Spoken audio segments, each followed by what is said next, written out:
Q&A Review, print speaking to the blind, celebrating 40 years of audio newspaper production. Welcome to this week's edition of the National Podcast, recorded at the Bishop Briggs Media Centre by our amazing volunteers.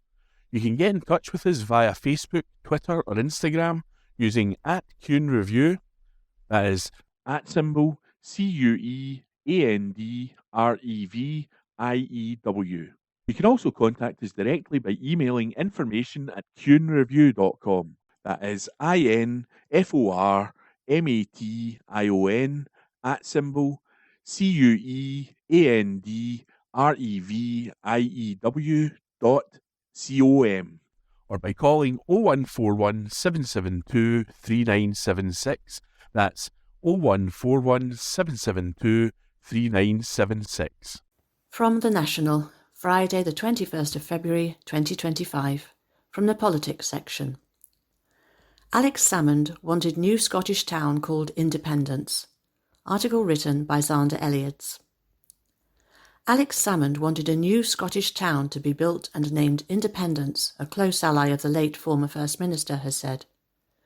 Chris McElhenney, who is currently bidding to be Alba's deputy leader, said he and Salmond had intended for the proposal to form part of the party's 2026 Holyrood elections manifesto. McElhenney has now called for the idea to be taken forward, saying it would twin charge the joint priorities of building new housing and attracting the energy-intensive industries of the future to Scotland. The Alba candidate argued that the Scotland has not designated a new town since the Scottish Parliament was reconvened in 1999.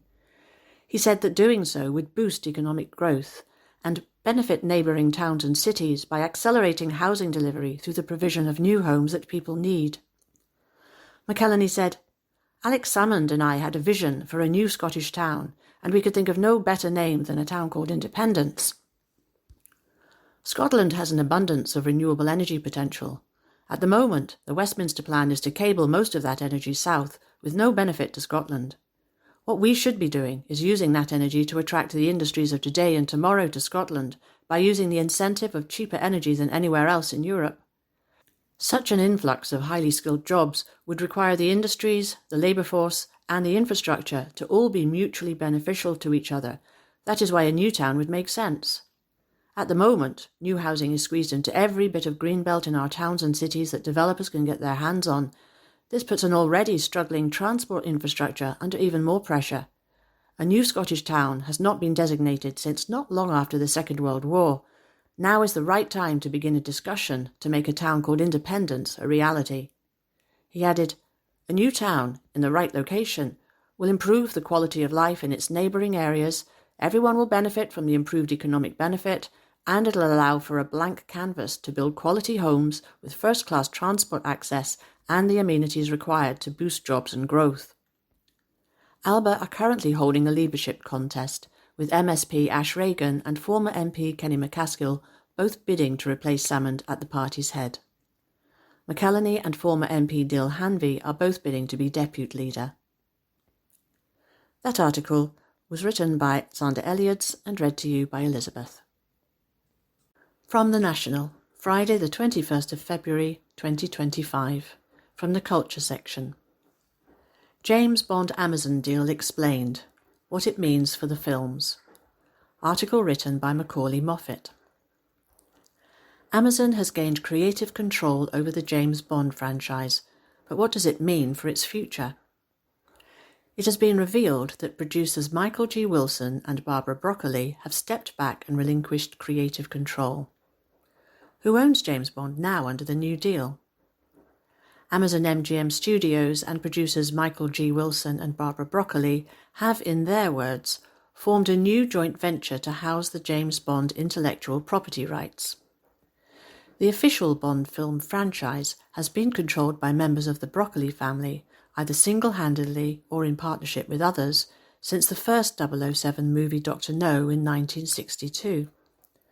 Movie studio MGM has had the rights over the Broccoli films for years, having a 50-50 ownership split with the Broccoli family. Amazon had already previously bought MGM's stake when the studio was acquired by the company in 2022, but Barbara and her half-brother still had full creative control. On the deal, Broccoli said, My life has been dedicated to maintaining and building upon the extraordinary legacy that was handed to Michael and me by our father, producer Cubby Broccoli. I have had the honour of working closely with 4 of the tremendously talented actors who have played 007 and thousands of wonderful artists within the industry. With the conclusion of No Time to Die and Michael retiring from the films, I feel it is time to focus on my other projects. Mike Hopkins, head of Prime Video and Amazon MGM Studios, added, "We are honoured to continue this treasured heritage and look forward to ushering in the next phase of the legendary 007 for audiences around the world." Who is Barbara Broccoli and the Broccoli family? Barbara Broccoli is an American-British producer and has worked on the James Bond franchise since the age of 17. Broccoli is the daughter of the James Bond producer Albert R. Cubby Broccoli. He, along with a partner, acquired the rights in 1961 to produce films based on Ian Fleming's acclaimed James Bond novels. She, alongside half-brother Michael G. Wilson, has had full creative control over the Bond franchise for decades. Despite the New Deal, both will remain co-owners of the 60-year-old property. According to Celebrity Net Worth, Barbara Broccoli is an American film producer who has a net worth of $400 million, just above £315 million. Who is going to be the next James Bond? The future of the Bond film franchise has been hotly speculated since the revelation that Daniel Craig was stepping down after his and the series' last film, No Time to Die. Many names have been thrown around in the media, including Aaron Taylor-Johnson, Henry Cavill, James Norton, and more. However, the person set to fill the iconic role has not yet been confirmed, and perhaps now will not be for some time following the new deal with Amazon. That article was written by Macaulay Moffat and read to you by Elizabeth. From The National, Friday the 21st of February 2025. From the Politics section. Sinn Féin to boycott White House St. Patrick's Day over Gaza outrage. Article written by Hamish Morrison. Senior Sinn Féin leaders have announced they will boycott the White House's traditional St. Patrick's Day celebrations in protest over Donald Trump's plans to ethically cleanse Gaza. The party's leader, Mary Lou MacDonald, and Northern Ireland's First Minister Michelle O'Neill have said they will not attend events in Washington, D.C. for events on March 17th in protest over US policy on Palestine. O'Neill, also Sinn Féin's vice president, said she was standing on the side of humanity. Speaking at a press conference in Dublin, the Northern Irish FM said, "The decision to not travel to the White House has not been taken lightly, but it is taken very conscious of the responsibility that each of us have as individuals to call out injustice when we see it. We are all heartbroken whenever we witness the suffering of the Palestinian people, and the recent comments by the US President around the mass expulsion of the Palestinian people from Gaza is just simply something that I cannot ignore."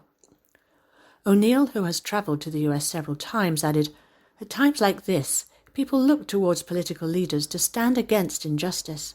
So in the future, whenever our children and grandchildren ask us what we did when the Palestinian people endured unimaginable suffering, I can say firmly that I stood on the side of humanity." St. Patrick's Day, while not an official holiday in the US, is a major event for the country's large Irish diaspora. For decades, it has been custom for the Irish Taoiseach to gift the American president shamrocks on the day of the country's patron saint. MacDonald said it is still important for the Taoiseach Fianna Fáil leader Michael Martin to attend, as he speaks for the people of Ireland. She said Martin must use his expected bilateral with US President Donald Trump for St. Patrick's Day to reflect the view of the Irish people in support of Palestine. Trump shocked the world when he said he wanted to expel Palestinians from Gaza and turn the region into the Riviera of the Middle East. His plans would mean the ethnic cleansing of Gaza, which would be handed over by Israel to America for development. That article was written by Hamish Morrison and read to you by Elizabeth. From The National, Friday the 21st of February 2025. From the News section. Star of Caledonia sculpture plans for Scottish border. Article written by Laura Pollock. Plans have been submitted in a long-running scheme to build a 33-metre-high sculpture near Gretna Green, which would stand taller than the Angel of the North. The Star of Caledonia would be a steel sculpture near the border, visible from the A74M, with a visitor centre and a small loch also included in the £10 million plans. It would be illuminated at night by 108 LED lights powered by renewable energy, and is intended to symbolise the dynamism of the Scottish nation. Artist Cecil Balmond created the design a decade ago, but the site will not open before spring 2027 at the earliest. The artistic drawings use the concept of energy as a metaphor, with the curves in the design also intended to represent Scottish brain power. The trust behind the project says most funds have been donated by CWP Energy, though it says it could potentially receive public funding as well. Lucy Houston, chairwoman of the Star of Caledonia Trust, said her late husband Alistair, a farmer and tourism business owner, had the idea of a border landmark in 2001 to help the region recover from the foot and mouth outbreak. She spoke to the BBC's Good Morning Scotland programme on Friday, saying the star would stand taller than the Angel of the North in Gateshead. Houston said, "It's quite difficult to describe. It's almost like a DNA double helix. It's in painted grey steel, and there will be 54 LED rods that come out of it, making a total of 108 lights. The sculpture will stand on a grassy mound in a 38-acre landscape site," she said, and would be a destination attraction. Houston said the Trust is doing everything possible to secure the remaining funding from sources such as the Borderlands Growth Deal. The foot and mouth outbreak had been a terrible, terrible time for the area, she said, and Alistair had wanted to contribute to the community. The Trust hopes to begin construction next spring and welcome its first visitors in 2027. Planning councillors on Dumfries and Galloway Council will consider the proposals at a later date. David Mundell, the Scottish Conservative MP for Dumfriesshire, said, "This is an exciting project for the Gretna area, and I welcome the revised proposals and the solid basis now to bring the project to fruition. Outdoor artworks like the Angel of the North and the Kelpies have been hugely successful and brought economic benefit to their areas, and I'm sure that will be the case with the Star of Caledonia." That article was written by Laura Pollock and read to you by Elizabeth. From The National, Friday the 21st of February 2025. From the Politics section. Donald Trump wants to end nuclear weapons funding. We should listen. Article written by Samuel Raphael Williams, Scottish CND. There's no reason for us to be building brand new nuclear weapons. We already have so many you could destroy the world 50 times over, 100 times over. We're all spending a lot of money that we could be spending on other things that are actually, hopefully, more productive. The quoted statement is a sensible one. Indeed, it broadly aligns with Scottish CND's long-standing case against nuclear weapons, that the exorbitant expenditure on building weapons that would be illegal ever to use is sheer waste, and that our society could be profoundly regenerated by investing such resources in the public sphere.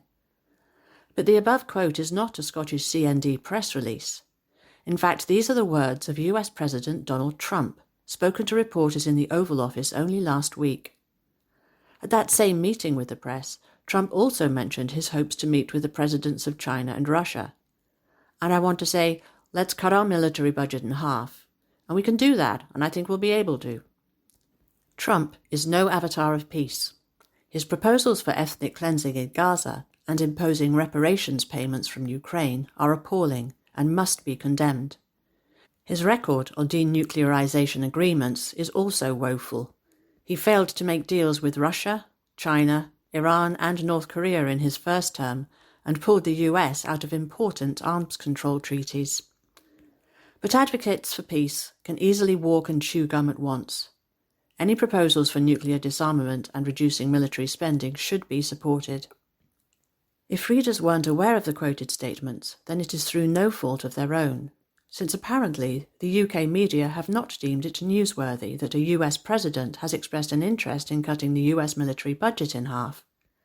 Instead, over the past 2 weeks, The British press and broadcasters have bombarded us with the question of how exactly the UK will increase its defence spending to 2.5% of GDP, with the Prime Minister proposing that there is no choice other than further economic austerity to fund the military.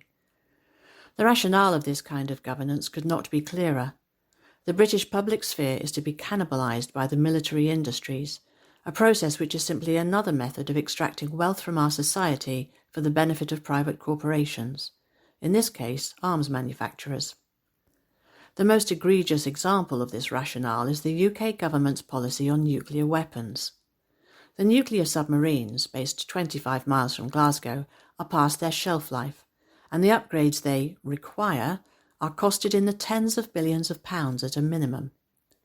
Rolls-Royce Holdings, a private military manufacturer, has already been awarded an £11 billion government contract to work on the UK's nuclear submarines. CND calculates that full Trident renewal could cost more than £200 billion. The absurdity of the government's nuclear modernisation plan is reflected in the Infrastructure and Projects Authority rating a key Trident project unachievable, as recently reported in an investigation by the Ferret, with several other upgrades rated as facing significant logistical problems. Nuclear modernisation is therefore scientifically problematic, shockingly expensive, and fundamentally immoral. While Keir Starmer seems ignorant of this, advocating austerity to pay for more bombs, Trump at least appears to recognise the wastefulness of nuclear spending. The US's own nuclear modernisation programme has been costed at more than $1 trillion and also faces massive logistical, financial and technical obstacles. Trump is plausibly looking at this obscene bill and thinking it would be better spent funding tax cuts for himself and other American oligarchs. That is obviously not the exact policy that peace campaigners in the UK should advocate, but Trump's statements at least present the case that exorbitant military spending is not inevitable and unavoidable, a minimal improvement on Starmer's view that we have to spend more on defence. That's the reality we find ourselves in. Austerity to fund remilitarisation is not an inevitable reality.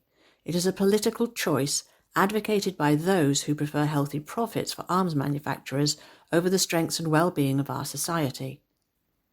The billions upon billions spent on building weapons could dramatically regenerate our public sphere if directed towards building affordable housing, reliable public transport, clean energy infrastructure, accessible education, and quality healthcare.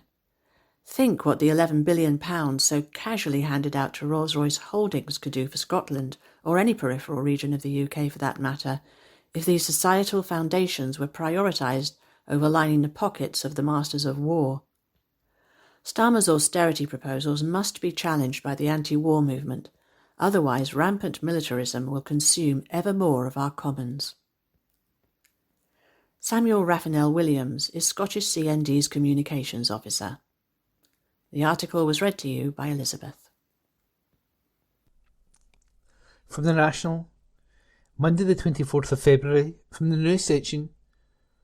Community fumes at Scottish estate plans to cull wild goat herd. By political reporter James Walker.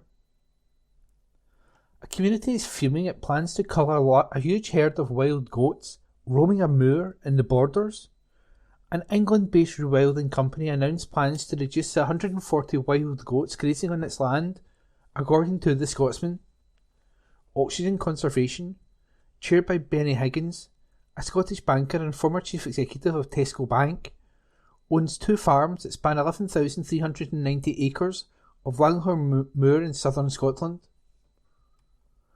Acquiring land across the UK, from Cornwall to the Scottish Highlands, we believe in restoring natural processes to protect and restore the natural and built environment, the company told the newspaper.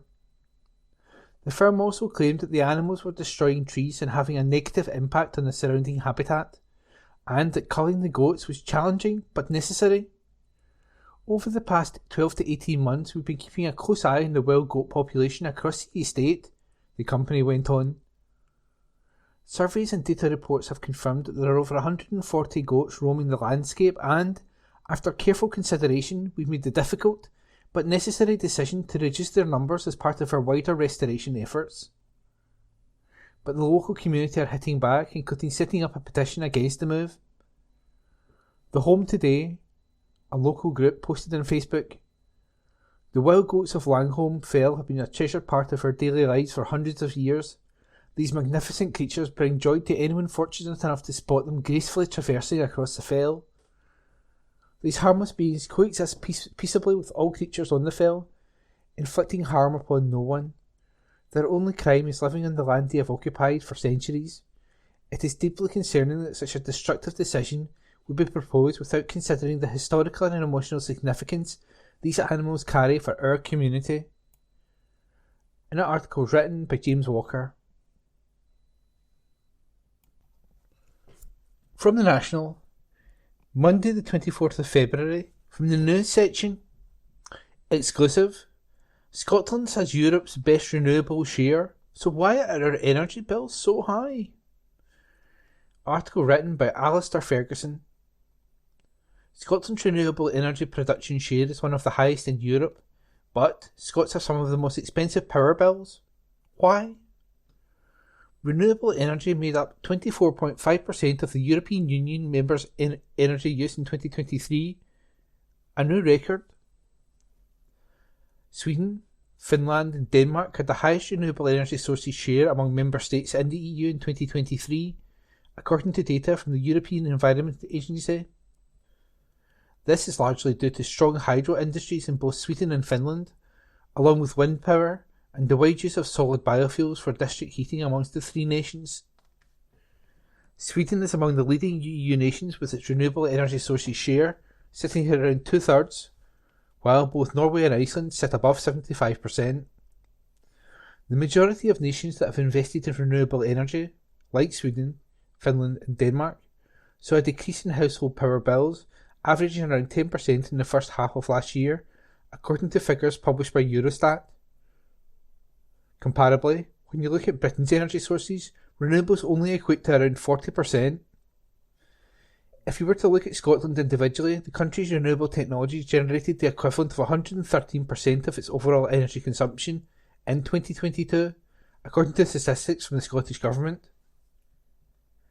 Britain followed a similar trend to most other EU nations, where it saw a slight decrease in energy bills, but they rose again in the second half of the year, with them expected to increase again in 2025.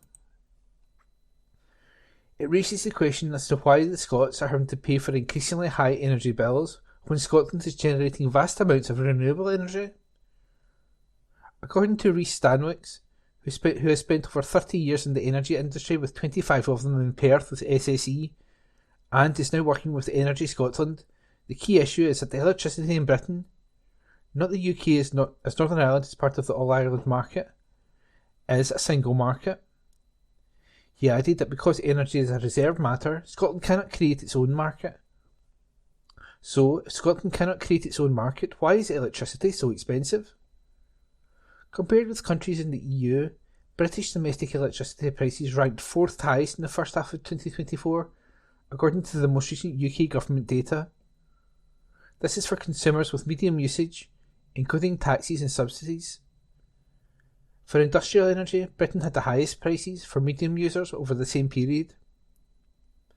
According to Stanwicks, there are several features of the British market that put pressure on energy prices. He explained that one of the reasons is because British electricity is a pay-clear market. This means that the most expensive generator that the system requires sets the price for all generators, Stanwicks said. In Britain, this is now invariably gas, and as gas prices are very high, electricity prices are very high. The fact that all generators receive this price means that cheaper generators, like early renewables and especially nuclear, receive inflated profits that the consumer is paying for. Another reason, according to Stanwick, is that the UK gas is expensive and the price is volatile. He said that the UK used to be largely self-sufficient in gas, but as the North Sea has declined, Britain's reliance on imported gas has risen, increasing costs due to transportation costs from the European pipelines or liquid natural gas tankers. The UK has also far less gas storage capacity than Europe, which means that as international prices rise, UK prices rise almost immediately in response, as there are little reserve to fall back on, Stanwicks explained. This is potentially a good example of the impact of not managing the just transition from gas effectively, he said. The UK has forfeited valuable gas and oil reserves and declined to increase gas storage before it has an alternative in place. The Ukraine war completed the perfect storm of events going against us. Another reason why energy bills are so expensive is that consumer prices are directly coupled to wholesale prices. In the UK, consumer prices are not regulated separately from wholesale prices. Stanwix explained that this means as wholesale prices go up, consumer prices follow almost immediately. This worked well for the UK when we were well endowed with plentiful cheap gas and coal, but is now coming to bite us, he said. Ofgem intervened a little to put on price caps, although these are still linked to wholesale prices, and the government offered a winter discount at one point, but a key point of difference with the UK has been the light touch regulation and little input from government to lower or even stabilise prices. Stanwix added that another contributing factor to increasing energy prices is that the UK is undergoing a huge grid investment. An example of this is the £2.5 billion subsea electricity superhighway between Scotland and England, which construction began last week. Ofgem greenlit the Eastern Green Link 1, a joint venture between SP Energy Networks and National Grid Electricity Transmission, last year. It will transport green electricity for 2 million homes along 190 kilometres of undersea cable linking the southeast of Scotland with the northeast of England. Stanwix said, the UK is transitioning from coal and gas generation largely in England to renewables largely in Scotland, a long way from the demand centres. To transport the electricity south, a huge investment in interconnection and new grid is underway, which all adds cost to the UK electricity price. And that article was an exclusive by Alistair Ferguson, and it was read by E. McKenna. From the National, Monday the 24th of February, from the news section, Scottish Council's game-changing pothole machine reaches milestone. Report by Paul Kelly. A game-changing road repair machine plugged almost 2,000 gaping holes across the Scottish borders last year, a new report revealed. 3 years ago, Scottish Borders Council acquired a JCB Pothole Pro, which costs around £165,000 or can be hired for around £600 a month, amid growing concern at the poor state of the region's roads. The Pothole Pro is seen as a way of patching up roads and keeping them safe. It combines 3 machines in one and can repair a pothole in less than 8 minutes, 4 times quicker than standard methods and at half the cost of current solutions. Last year, the authority also hired a second Pothole Pro and drafted it into action. When members of the Council's External Services / Monitoring Group meet next week, they will be told that the machine carried out 1,889 repairs between April and the end of December. The Pothole Pro continues to provide an alternative to traditional patching methods. It successfully completed patching works on the A703 Peebles to Ledburn, with 442 repairs. The A7 Boundary to Galashiels, 297 repairs, and the A6112 Duns to Grantshouse, 158 repairs. As we move through the winter months, the Pothole Pro has again been deployed in our towns and villages. St John Street, Galashiels, and both Scots Place and Shelbourne Drive, Selkirk, have been completed to date, with further sites programmed for the remaining winter months, weather permitting. The total number of repairs completed to date is 1,889, amounting to 14,479 metres squares of asphalt. A report approved by John Curry, SBC's Director, Infrastructure and Environment, states, "We believe that the deployment of the Pothole Pro has helped the Council meet its obligations to repair the roads in a timely manner and, whilst the Pothole Pro is the only one technique and approach to what is an integrated management regime which we deploy across our roads, it is important as the type, nature of the repair is permanent, which helps us make us more efficient and improve the road user experience, whilst also allowing us to reduce our fleet." And that article was written by Paul Kelly and read by Ian McKenna. From The National, Monday the 24th of February 2025, from the comments section. Scottish councils need real reform and can look to Europe. Article by Kenny McCaskill. Local government in Scotland is long overdue for reform. The Highlands, for example, covering an area larger than Belgium, is managed by a single local authority, the Highland Council. The need for a more regionally balanced and responsive system has never been greater, especially given the shortcomings of the current model shaped by Westminster's approach to local government. A new structure must ensure real empowerment for local communities, rather than becoming another bureaucratic exercise in restructuring. Local democracy in Scotland is among the weakest in Europe.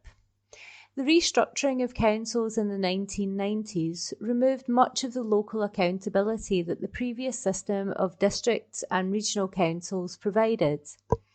Highland Council was formed in 1996 as part of this shake-up, which abolished a two-tier system that had combined local district councils with a larger Highland regional council. The promise of efficiency has instead resulted in centralisation, where major decisions affecting communities from Caithness to Lochaber are made by a single authority based in Inverness. In December, a group of councillors suggested breaking up Highland Council, calling for a review looking at how it could be better served by a smaller number of new authorities. Local government in Scotland is one of the most centralised in Europe, with far fewer elected representatives per head than other countries.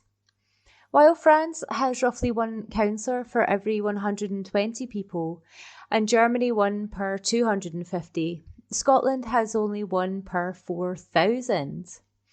In the Highlands, where communities are spread over vast distances, this ratio is even more extreme.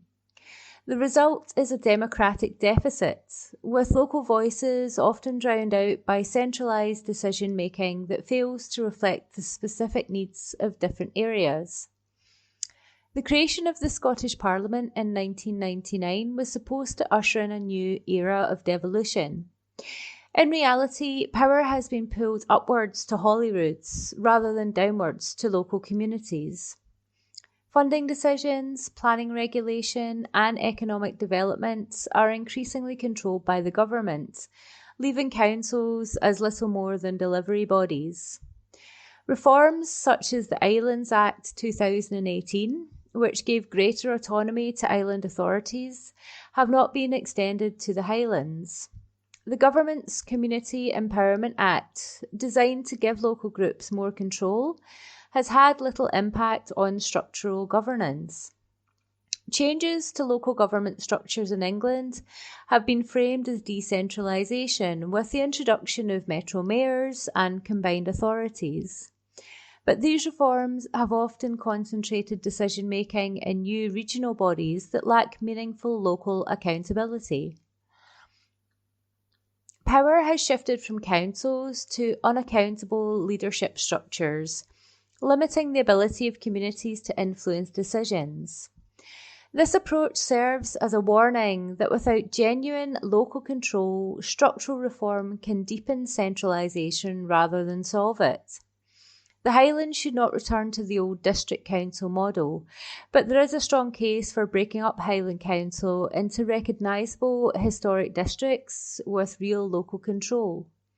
The old districts, Caithness, Sutherland, Ross and Cromarty, Inverness, Nairn, Bandernach, Strathspey, Lochaber and Loch Alsh, each have a distinct identity, economic priorities and community needs. However, simply reinstating old structures is not enough. The new model must go beyond traditional council powers and give communities real control over their own affairs. Local democracy works in Europe because decisions are made at the most appropriate level. In Switzerland, communes have significant powers over taxation, education and planning, with direct democracy ensuring residents shape local policies. In Norway, municipal governments control key services, including infrastructure, housing, and environmental policy, with financial autonomy to match. In Denmark, regional governments are responsible for healthcare and public transport, ensuring services are locally accountable. A Scottish model must be based on Scotland's unique geography and culture, but these European examples show real localism works. Communities should have direct control over housing policy, ensuring decisions are based on local needs. Community councils need to be reformed with more powers and control and the ability to merge with community trusts, allowing local assets to be managed in a way that benefits residents rather than being sold off. Planning should be controlled locally, as it is in other European countries, ensuring development aligns with the wishes of communities rather than corporate interests or distant authorities. Reform won't come easy. The Scottish Government, like Westminster, is reluctant to give up control. There will always be opposition from within to any breakup, such as that of Highland Council, as any restructuring threatens the status quo. Financial concerns will be raised, with critics arguing that smaller authorities mean more administration costs. However, the reality is that bloated central bureaucracies are inefficient, with resources failing to reach the communities that need them most. There is also the risk of reform being used as a cover for further funding cuts. Westminster's restructuring of English councils often came with promises of localism, but resulted in greater financial strain. Any reform must not become an excuse for further austerity. The Highlands deserves better than a one-size-fits-all council governing a region of this scale.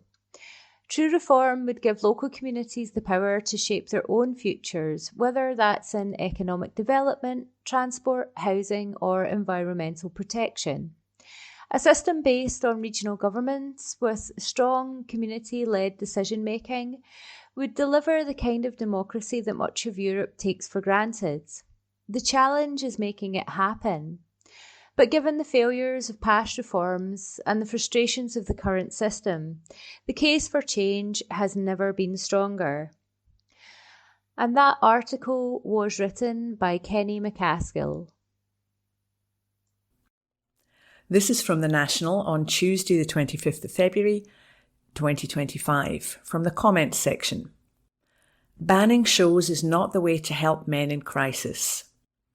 This article is by Shona Craven. When Jordan Peterson first announced his current world tour, its grandiose title matched that of his latest book, We Who Wrestle with God. At some point, perhaps when the ticket sales didn't take off as he had hoped, he renamed it An Evening to Transform Your Life.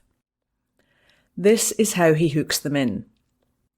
When he visited Glasgow in 2018, he was promoting 12 Rules for Life, an antidote to chaos. But he was already known as an alt-right provocateur, and the audience expected to be entertained as well as advised. The first half took the form of a self-help seminar for young, and not so young, men in need of guidance. And at the interval, attendees were invited to submit questions. I'm 42. What should my priorities in life be? Asked one. I have provided a good life for my partner and she's genuinely happy, but I'm miserable, wrote another. A third attendee disclosed an eating disorder. These cries for help went unanswered. It was just as well Peterson didn't try to engage with that last person, as months earlier he had decided to stop eating vegetables and subsist entirely on beef, salt and water. He was also taking the sedative clonazepam, which his daughter, an unqualified nutrition influencer, later suggested he was prescribed to treat anxiety caused by a severe autoimmune reaction to food. In 2020, he travelled to Russia to receive treatment for dependency on the drug, which included being placed in a medically induced coma and spending weeks in intensive care. Clearly, he survived. and his near-death experience has done nothing to temper his most objectionable qualities, though perhaps it influenced his decision to analyse Bible stories for his latest tome. One wonders if that 42-year-old audience member, now pushing 50, is still in search of life priorities, if the miserable man is still with his partner, and whether her apparent happiness was as genuine as he believed. The questions Peterson chose to answer that night provided jumping-off points for him to rant about the abysmal ideology of social injustice and attempt to critique feminism, while mistakenly, but very confidently, asserting that Germaine Greer was the author of The Feminine Mystique. There are doubtless still large numbers of men looking for guidance, indeed looking to transform their lives, but it seems even less likely they will obtain it by attending Peterson's summer gig at Glasgow's Hydro. The arena may seat 12,000, but it appears the largest third and fourth circles are not on sale, and there's plenty of availability just a few rows from the front. In other words, Peterson badly needed the publicity boost he received last week from the Scottish Green Party. Having cancelled numerous US tour dates last month for unspecified reasons, the opportunity to slap the show they tried to ban across posters was surely welcome. Paul Harvey accused Peterson of representing a reactionary and toxic politics that is based on pushing simple solutions and demonising minority groups. But that might actually be giving him too much credit. Instead of solutions, Peterson just offers his audience more reasons to feel alienated and angry. The contribution of Scottish Green activist Louise Anderson, who declared Peterson to be a simp for Farage, was particularly unhelpful. A simp, for those not au fait with Gen Z slang, is a person who is embarrassingly desperate for someone's attention. The Guardian's John Crace watched Peterson on stage with Farage at his recent Alliance for Responsible Citizenship conference in London and noted the Reform UK leader struggled to get a word in as Peterson railed against net zero policies, abortion and divorce rates. "I've never seen Nige more pleased to leave the stage," he concluded. Across the pond, US Vice President J.D. Vance is issuing a message to young American men, telling them not to allow this broken culture to send you a message that you're a bad person because you're a man who likes to tell jokes, drink beers, or be competitive. He and Donald Trump seem to believe they're striking a blow against gender ideology by promoting the very gender stereotypes that underpin it. Vance and Peterson know there are lots of men in their audience seeking guidance. They do not have positive solutions to offer, and neither does father of 13 Elon Musk, who shared an edited version of Vance's speech with rousing music laid over the top to try and make him seem like an inspirational speaker rather than a sexist, reactionary rabble-rouser. Friendless loser J.D. Vance, of all people, is lecturing us on masculinity, ran the headline on the theoretically feminist website Jezebel, where the author saw fit to lead with a comment on the Vice President's doughy face and nerdy and unappealing demeanour. Throwing childish insults at these men is not the right way to challenge their rhetoric. Neither is trying to cancel their speeches. The best response is to offer the positive inspiration their male audiences clearly crave but are being denied. And that article was written by Shona Craven and read by Lynn McNeil. This is from The National on Tuesday the 25th of February 2025 from the Culture section. Castle near Scotland's best town looking to hire staff. This article is by Andrew Smart. A popular seaside castle near Scotland's Town of the Year is looking to hire new workers and will offer successful applicants free accommodation. Barcaldine Castle is a 17th century tower house near the town of Barcaldine, around 9 miles north of Oban, that is operated as a luxury bed and breakfast. At the time of writing, the B&B is on the lookout for 2 employees for its seasonal housekeeper and general assistant roles. According to the Daily Record, the roles would be available on a temporary basis and last from March 27th until October 31st. Those employed for these roles will be paid a monthly salary of £2,000. The free accommodation provided will consist of a beautiful one-bedroom apartment with utilities and council tax being covered by the employer. The B&B has said that one pet is welcome to live at the property with the owners, and that other benefits of these roles include a housing allowance and on-site parking. Duties are said to include the cleaning of guest rooms, stock management and customer service. The listing states that the applicants should be physically fit and have previous housekeeping and customer service experience. A driver's licence is also required, with those applying needing to own their own car.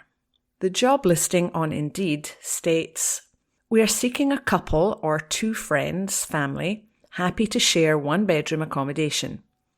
Please include a cover message with your application giving the name of the other person you are applying with. We regret we cannot accept applications from lone applicants due to our limited staff accommodation." The B&B is popular with visitors, receiving 5 out of 5 from 517 reviews on TripAdvisor. One person wrote, "The service and hospitality was superb, and our breakfasts were plentiful and delicious.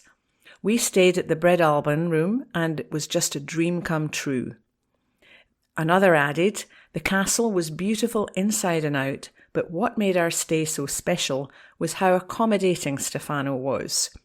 The rooms were absolutely beautiful, and the history of the castle was fascinating." Nearby Oban was named Scotland's Town of the Year at the 2024 Scotland Loves Local Awards, where it was praised as a thriving community. And that article was written by Andrew Smart and read by Lynn McNeil. This is from The National on Tuesday the 25th of February 2025, from the comments section. The working class is threatened by the rich, not DEI. This article is by Steph Patton. During the miners' strike of 1984, a group of lesbians and gay men in London joined together to raise funds for striking workers struggling under Margaret Thatcher's anti-union government. The group, who called themselves Lesbians and Gays Support the Miners, LGSM, raised approximately £22,500, the equivalent of £86,000 in 2023. In the 2017 book Pride, The Unlikely Story of the Unsung Heroes of the Miners' Strike, Tim Tate and the members of LGSM reflected on that period and their work organising within leftist movements at a time when homophobic rhetoric was commonplace in newspapers and among the political class. There was an assumption, say the organisers, that workers would obviously be opposed to any movement that promoted any form of queer liberation. Homosexuality was too much of a distraction, even an affectation that would only divide working class communities. Yet, as LGSM organisers discovered, this notion was not coming from a place of grassroots concern, but a top-down dismissal of the working class as somehow naturally intolerant to differences. What I found was the people who were most bothered by me being openly gay were full-time militant workers, said Ray Goodspeed, a former LGSM activist. Full-time revolutionaries, primarily from middle-class backgrounds, they would say, "Don't talk about gay stuff because the workers don't like it. The workers just don't like it." But of course, when I spoke to a militant summer school which was full of working-class boys recruited off dole queues, skinheads and kids from the street, they were absolutely fine with it. And I realised that it was the people who professed to be speaking for the working class who had a problem. Real workers were fine about it. Within the union and left-wing political community, continues Mike Jackson, there was an awful homophobic attitude that homosexuality was alien to working-class people, that it was a middle-class thing, and in some way middle-class homosexuals were corrupting working-class men. It also found expression in an attitude by some activists that homosexuality was a white man's thing, because it didn't really exist in black communities. It was just blind prejudice every fucking which way. Anyone who's been following the current moral panic around transgender people in Scotland will recognise something in these statements. The assumption that the working class is naturally predisposed to ignorance has been a dagger in the backs of solidarity movements for decades. But of course that is ridiculous, like believing that Scotland's working class is hegemonically white, male, cis and straight, and that anyone living out with that narrow definition is somehow excluded from it. We're seeing this routine being played to the United States right now as Trump's administration uses fear-mongering about DEI initiatives, diversity, equity and inclusion, to press the idea that women and people of colour working in important roles must have cheated a hard-working, for that read white male, American out of a job. But when Nigel Farage comes to Scotland, it's not middle-class liberals lining up to chant scum at him. It's working-class communities in the full diversity that they exist in. And with that, the stage is set for the Scottish Labour Party conference. Over the weekend, a leadership-backed motion was submitted to conference that attacked school guidance on trans youth, on account of said guidance being in favour of respecting the autonomy of young people.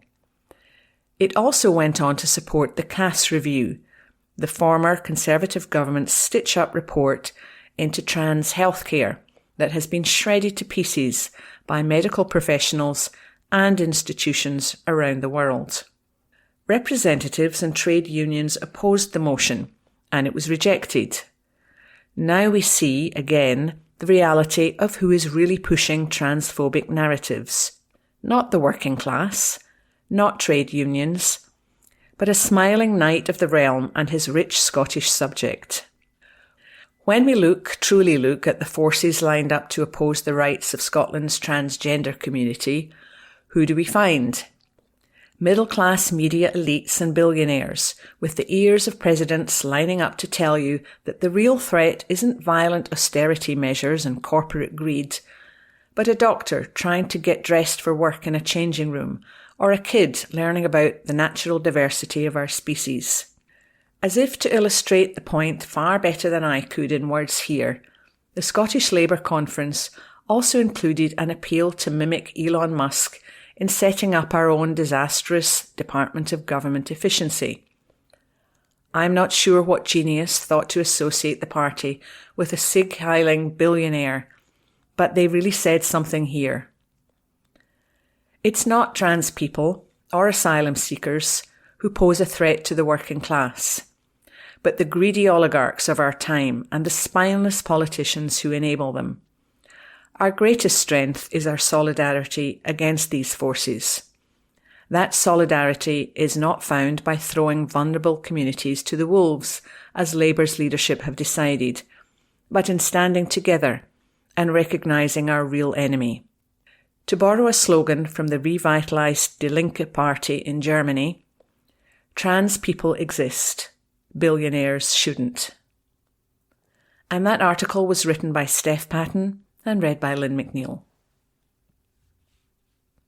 This is an article taken from the news pages of The National, published on Wednesday, the 26th of February. It's written by Gregor Young.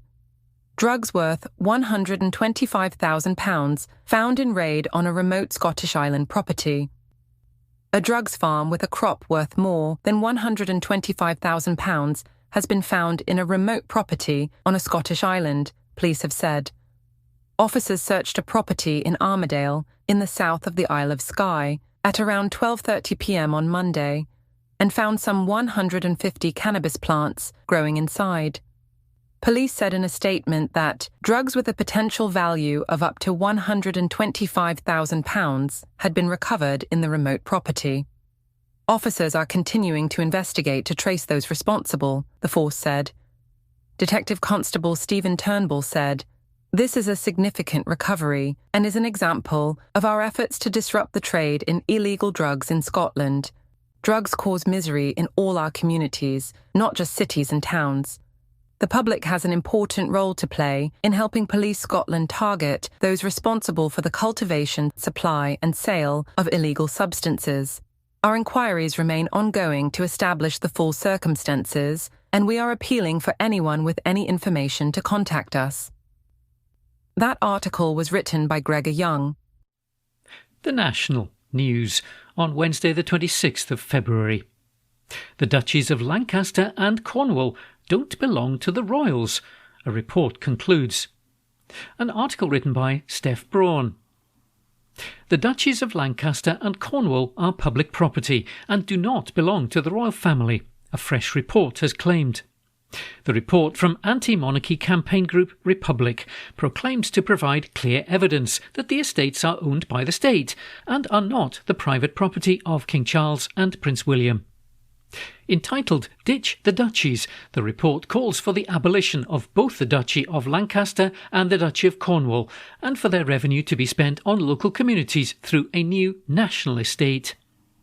Buckingham Palace insists that the Duchies of Lancaster and Cornwall, two vast property empires that generate private income for the monarch and the monarch's male heir respectively, are private estates, but there has long been a debate over who really owns them and who is entitled to their profits, the royals or the people.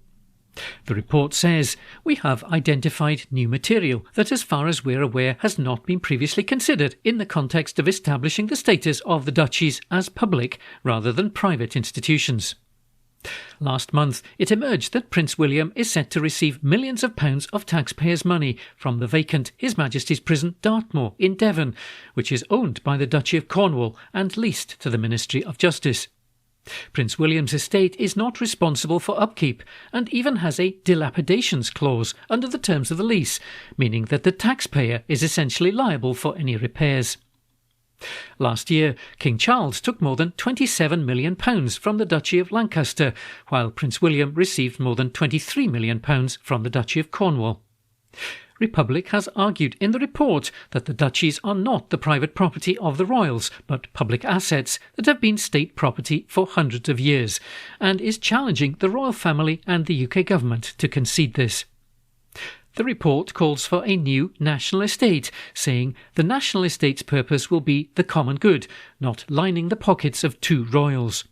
In recent weeks, Cornwall Council has announced the need to cut £50 million from its annual budget. Lancaster Museum opening times were cut drastically in 2023 due to financial pressures, while a Lancashire charity, Heartbeat, which helps former heart patients stay healthy, has recently reported the need to cut services due to a lack of funding. It cost £1 million to run a year, a large sum but only a fraction of the Duchy of Cornwall's annual profits. Local communities are losing services and support which could be helped by a new national estate, with a focus on returning its revenues to the community.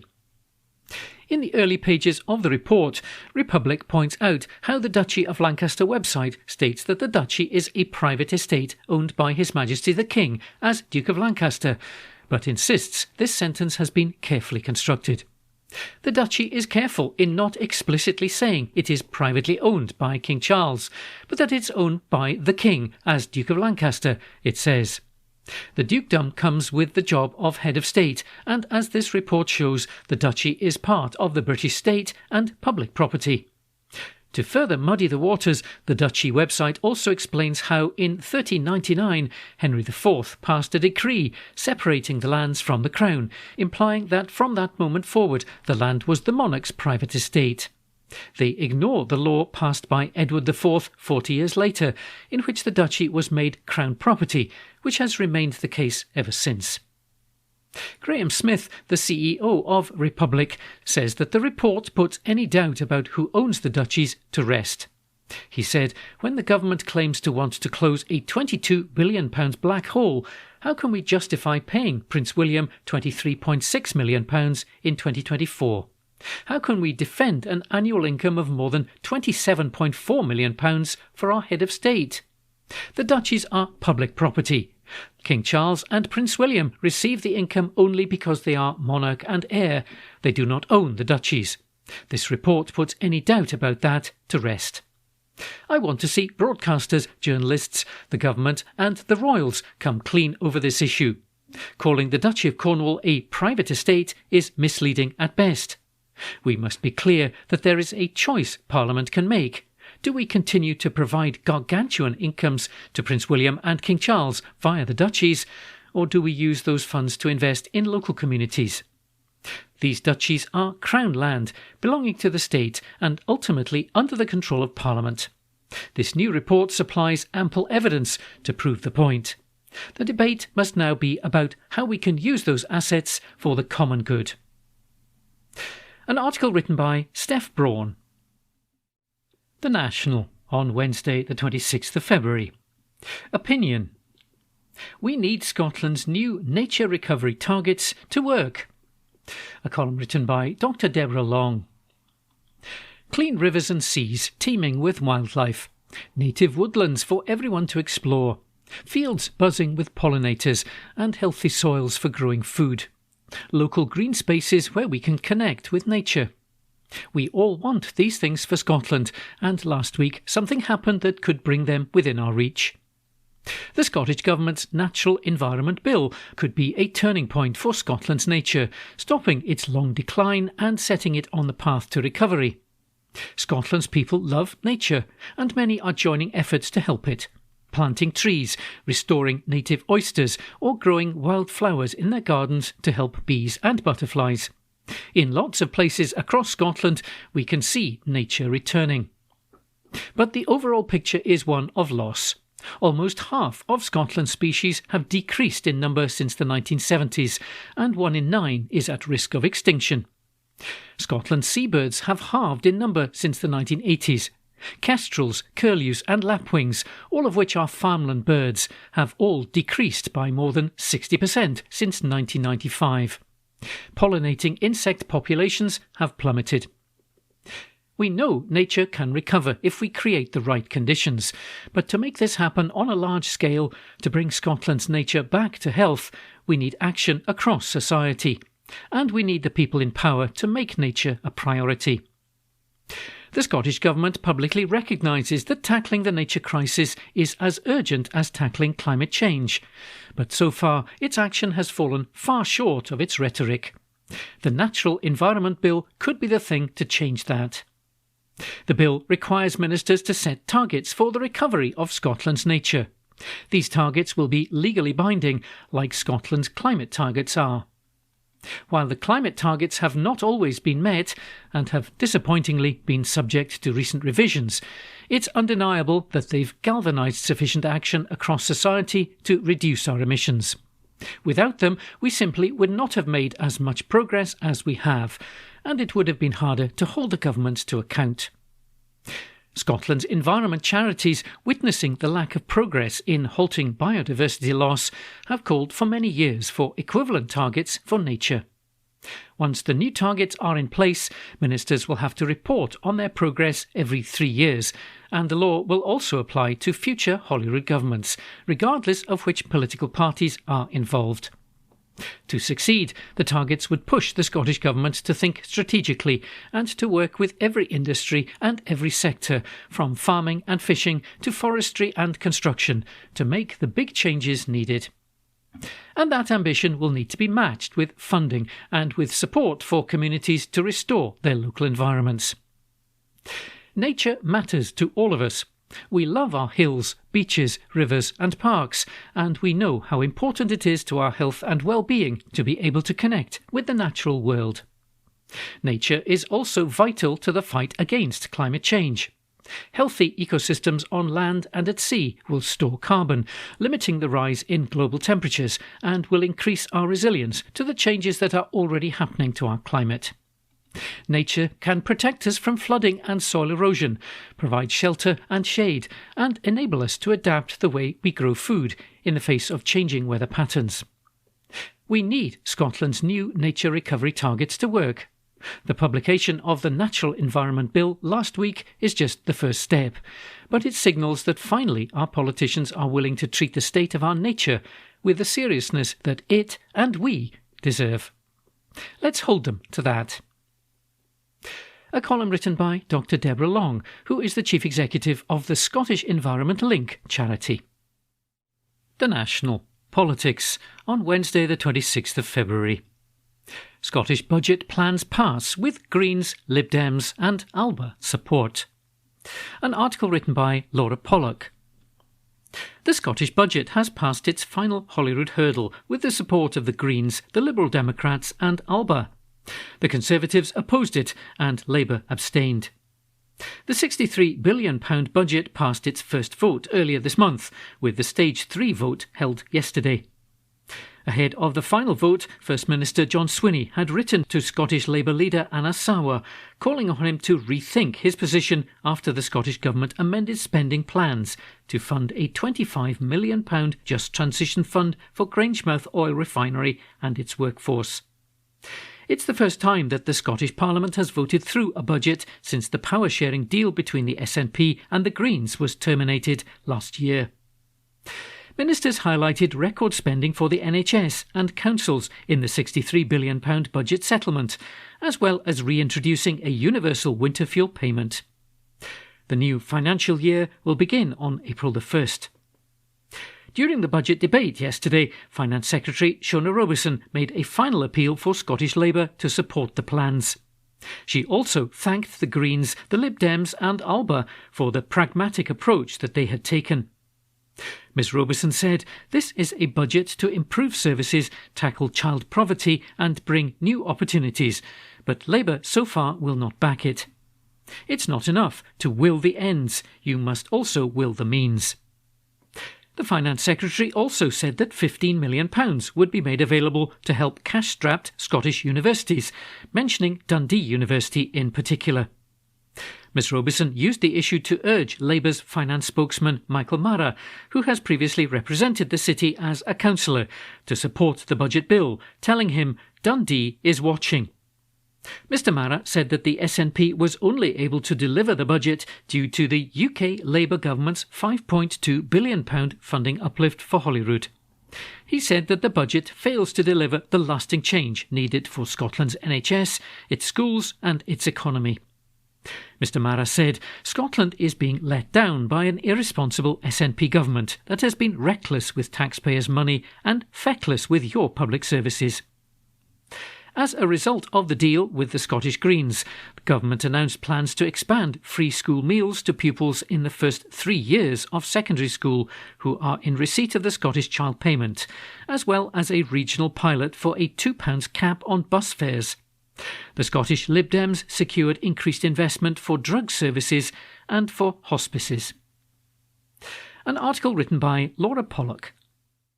The National News on Wednesday the 26th of February. Scottish Island Shipyard secures its first major contract under new ownership. An article written by Alistair Ferguson. A fabrication yard in the Outer Hebrides has won its first major contract since it was taken over by its new Spanish owners. The new owners of the Isle of Lewis's Arnish yard announced that they have been awarded a significant contract by McDermott Trinidad Limited for the manufacture of subsea structures. The site will manufacture subsea structures for use in Trinidad and Tobago in the Caribbean. The yard, which is near Stornoway, employs around 140 people and will look to employ an additional 30 workers to help complete the work needed for the year-long contract. The Arnish yard was taken over by Spain's state-owned shipbuilder Navantia in December, following a buyout of Belfast-based Harland & Wolff, along with a site in Methyll in Fife, to the tune of around £70 million. Juan de la Cueva, CEO of Navantia UK, said that the contract will help showcase Scotland's excellent engineering industry across the world. He said, "We are delighted to partner with McDermott Trinidad on this important project. By securing international work for our Arnish facility, we're not only supporting skilled jobs in the Outer Hebrides, but also showcasing Scottish engineering excellence globally. This contract represents exactly the type of high-value manufacturing that we want to bring to our UK facilities." Arnish was founded in 1974 with backing from Norwegian company Olsons. Work at the site in the early days included constructing a large barge, but the facility was later used for repurposing rigs for the North Sea oil and gas industry. Albert Allen, General Manager of the Arnish facility, said that the skilled workers at the facility will be tasked with carrying out the work.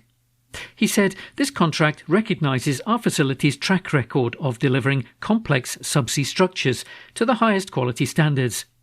Our skilled workforce has extensive experience in precision fabrication for the energy sector, and this project will enable us to further expand our team whilst reinforcing Arnish's position as a centre of excellence for critical energy infrastructure.